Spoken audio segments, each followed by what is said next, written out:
Machiegni mesa mar weche mag ohala, duol machoko osuru e pacho kamano Kenya Revenue Authority onyis mondo jiw jo Kenya yo makare mar chulo osuru.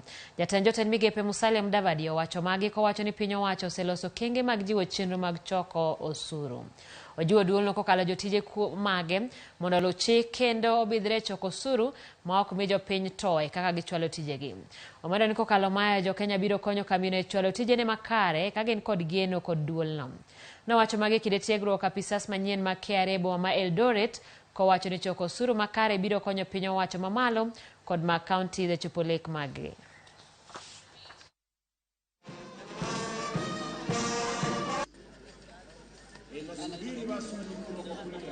All nations depend on taxes to provide public services to citizens and sustain economic growth. As tax officers, you will be expected to enforce tax compliance, but even as you engage in revenue collection and sealing leakages, you must also be respectful of the taxpayers.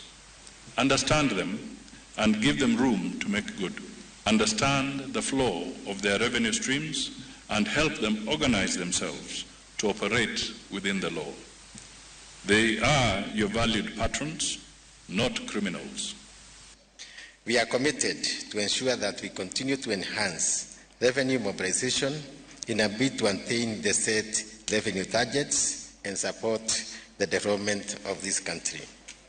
KRA will therefore continue to employ strategies, including expansion of the tax base by tapping into new taxable income sources.